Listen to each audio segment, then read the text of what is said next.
சற்று முன் கிடைக்கப்பெற்ற மிக மிக முக்கியமான செய்தி ஒன்று வெளியாகியிருக்கு. ஸ்டாலினின் ஆட்சி கலைப்பு.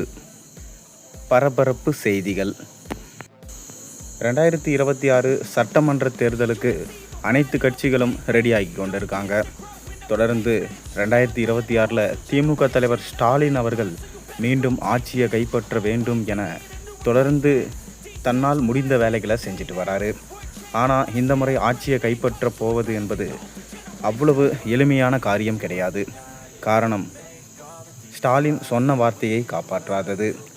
மேலும் பெண்களுக்கு பாதுகாப்பு இல்லை, காவல்துறையை கட்டுக்குள் வைக்க தவறியது. இது போன்ற விஷயங்களால் ஸ்டாலின் இம்முறை ஜெயிப்பது கண்டிப்பாக பணத்தை வைத்துதான் அவரால் வெற்றி என்பதை காண முடியும். மேலும் தற்போது 4 முனை போட்டி இருக்கு. இதனால் காங்கிரஸ் கட்சியும் திமுகவிலிருந்து விலகி தாவேகா பக்கம் செல்ல போவதா தற்போது பரபரப்பு செய்திகள் போய்கொண்டிருக்கு. இதனால் திமுகவுக்கு அடிமேல் அடி விழுந்து கொண்டுதான் இருக்கிறது. தொடர்ந்து திமுக தலைவர் ஸ்டாலின் அவர்கள் கருப்பு பணத்தை பதுக்கி வைத்ததாகவும் அதனால் அதை உதயநிதி ஸ்டாலினிடம் ஒப்படைத்ததாகவும் அவர்தான் அதை விநியோகிஸ்தம் செய்வதற்காக பொறுப்பு ஏற்றதாகவும் சொல்லப்படுகிறது. தொடர்ந்து பணப்பட்டுவாடா செய்வதை தடுப்பதற்காக அமலாக்கத்துறை தற்போது காலையிலிருந்தே சோதனைகளை மேற்கொள்ள ஆரம்பிச்சிட்டாங்க.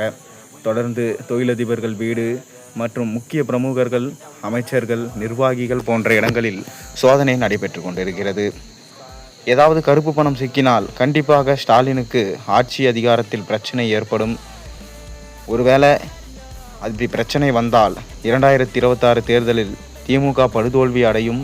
மேலும் இதனால் அமைச்சரவை கூண்டோடு காலியாகும், எதிர்க்கட்சி அந்தஸ்து கூட இல்லாமல் போகும் என்கின்ற தகவலும் தற்போது நம்மால் பார்க்க முடிகின்றது.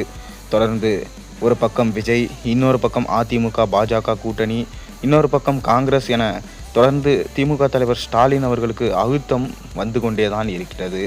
அதனால் திமுகவின் ஆட்சி என்பது இதோடன் முடிவுக்கு வந்தது, அவரது ஆட்சி கலைக்கப்படும் என்கின்ற தகவலையும் நம்மால் பார்க்க முடிகின்றது. தொடர்ந்து அமலாக்கத்துறை கைது நடவடிக்கை மேற்கொள்ளப்பட்டால் திமுக தலைவர் ஸ்டாலின் அவர்கள் இந்த 2026 ஆட்சி அதிகாரத்தை பிடிப்பாரா பிடிக்க மாட்டாரா? உங்கள் கருத்துக்களை மறக்காமல் கீழே கமெண்ட் வாயிலாக தெரிவியுங்க.